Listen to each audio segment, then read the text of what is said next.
to this very special issue of FANatics where we visit Toronto Comicon. So let's get into Ecto 1 and go inside.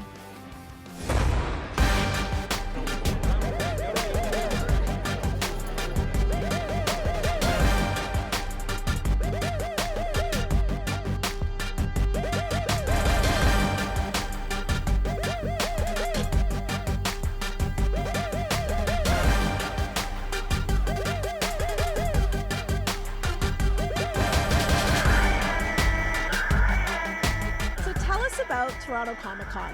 Well, here we are at our spring installment. Of course, we are Fan Expo HQ, so we produce the huge show that takes over the entire Metro Toronto Convention Centre in September. But this is our smaller offering in spring, which is everything that is Fan Expo, just on a slightly smaller scale. So, of course, we have the celebrities. We have the 100,000 square feet of shopping madness. But the other special things that people don't necessarily know about Toronto Comicon if you haven't been before is that this is actually a really family-friendly environment. People come up, they want to have photos with each other, they're chatting to each other in line. I'm always astounded when I meet fans that have friendships that have grown just by waiting in line to meet the celebrity or waiting in line to go to the panel. And it's that underlying culture of Comic-Con that I think is not as obvious if you haven't been before, and I think is really special. Very inclusive. Very inclusive, yeah. Very diverse. And, you know, over the years that continues to evolve, and we continue to massage and change our policies to make sure everyone feels comfortable. A number of years I've been involved, and it really, I mean, you just get hooked. You just get absolutely hooked. Everyone's a fan of something, you know what I mean? So, and then beyond that, as I say, once you become part of the fabric of this community, you just can't help but get a thrill out of, you know, that moment when the fan goes up and meets their hero, and there's that exchange, that smile, that moment where it's a dream come true, and it's very special for us as the promoter to be able to create that opportunity. They come to see local artists? Oh, absolutely. I mean, this area that we're standing in now is actually what we call the community area. I don't know if you're familiar with the 501st Legion, but they are an incredible group that is charity oriented. So they raise money, and at the big show in September they do a big march through the show, which is such a watershed moment for the convention.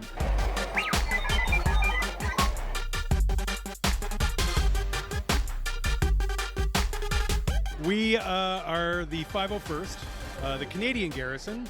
The 501st has well over 14,000 members around the world. Some are active, some aren't, but mostly they are. We are the premier costuming group for Star Wars. Basically, our side is the dark side. There is the Rebel Legion as well. We show up at charity events and raise money for various numbers of charities. We also do parties, weddings, the whole thing, you know. The costumes are made 100%. It takes them anywhere from a few days, if it's a soft costume, or like the hard trooper costumes, they're a lot longer. They're molded plastic and things like that, and there's a lot of sanding and shaving and stuff like that, and trimming and things like that. But yeah, they do make their own costumes. How can I join? Awesome. We'd love to have you. It's if you go to our website, the501st.ca, you'll have examples of what costumes you can try out and how to start building your costumes.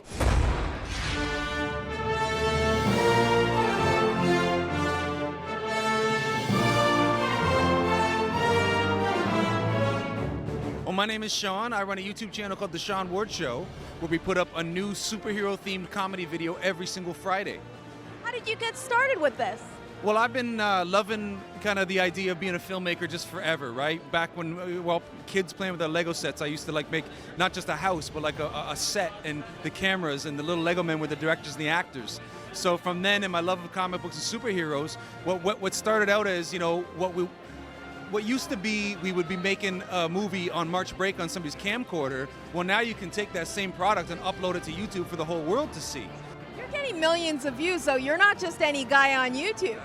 Well, I mean, that wasn't always the case. I mean, I count myself fortunate that we made a video that went crazy viral, and this is one of those things that you can't predict and can't plan for. It just happens when you least expect it, and so I was able to run with that and capitalize on it. But I always try to tell people that, so the trick is not to try to make the one thing that's going to go be successful, but to make a lot of different things, because then the odds go up that any one of those is going to be that one thing that goes crazy for you, right? So every time somebody makes a piece of content and puts it out there for the world to see, then that's another opportunity for something that they've made to go viral. So the more things you make, the more prolific you are, the more of a chance you have of being successful, and the more chance you have of what you're doing catching on.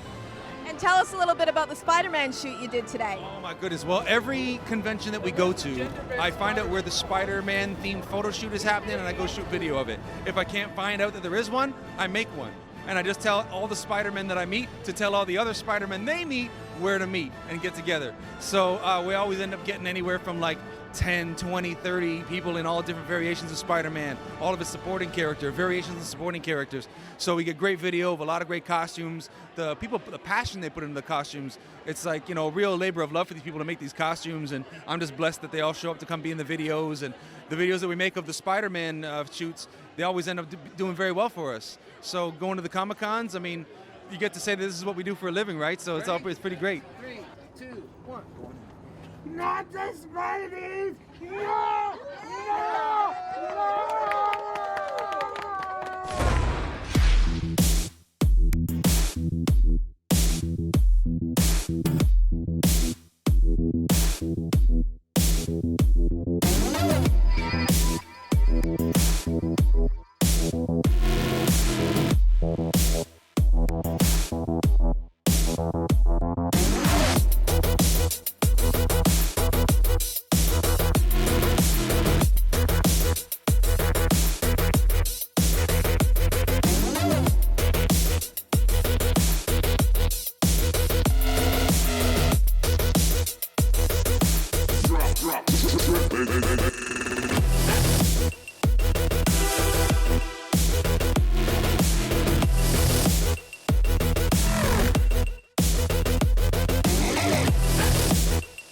Something for everyone. Whether you just want to do a bit of shopping, whether you want to just catch a glimpse of, you know, Jonathan Frakes on this 50th anniversary of Star Trek. Why do you do these Comic-Cons? I do them because they're fun. I think if they stop having fun, you should stop coming. That's my theory on all these conventions. And in particular here, there's so many people who dress up. Every time I've come to this particular con, there are more people having more fun because they're playing, and I like to play. And all-inclusive, no bullying. And there's no bullying. God bless you. When you speak with your fans, what do you like to speak about? I'm here to answer their questions. I'll promote whatever I'm working on at the moment. I do a little plug always, and I fill them in on what's going on with my friends from the show, that they always want to know what's happening with so-and-so. But I'm more interested in responding to what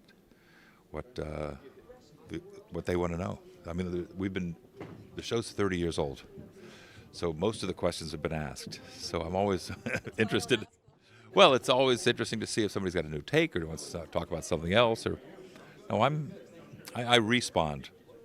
Something that you do in your spare time that no one knows about, that you enjoy. I'll tell you what I was watching this morning was fishing, Ontario fishing at the Killarney province, and I was so jealous because I have a little camp at a lake in Maine, and my son's a fly fisherman.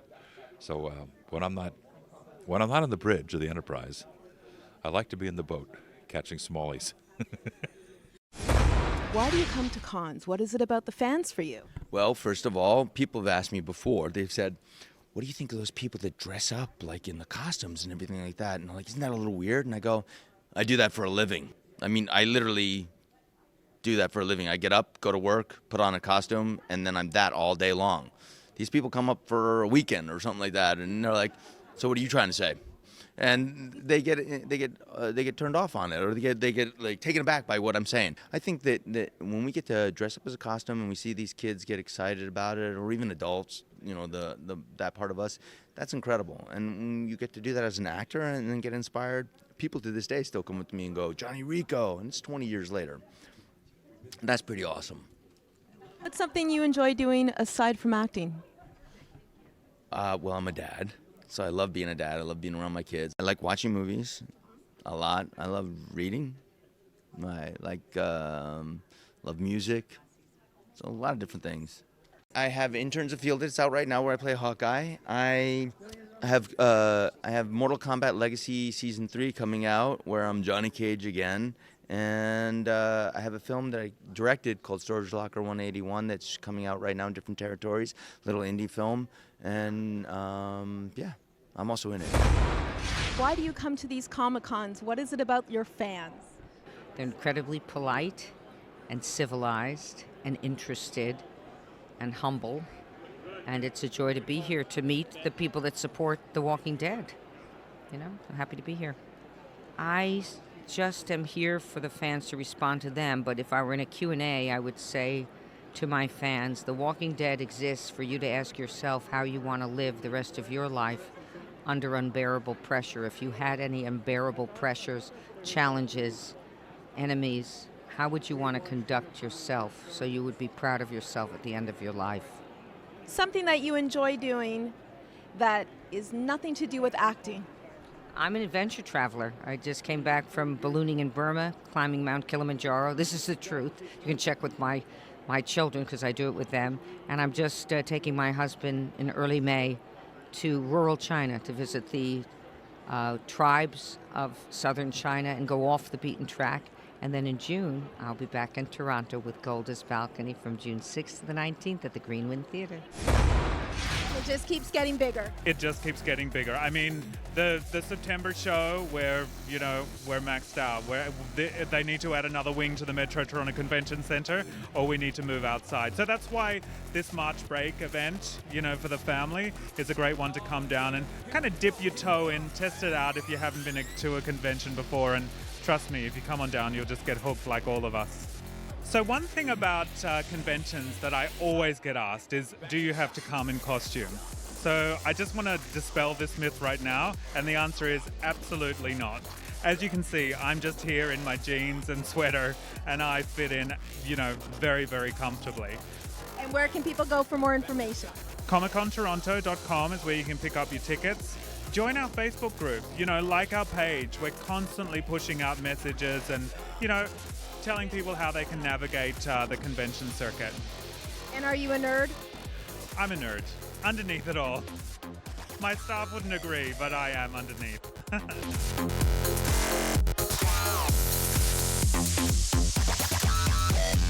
Oh yeah, here we go, here we go. Let's get in this Ecto 1 and do something. What am I saying? We can't get in it. That was a good bite. That was a great bite. You'll use that one. We'll use all of it.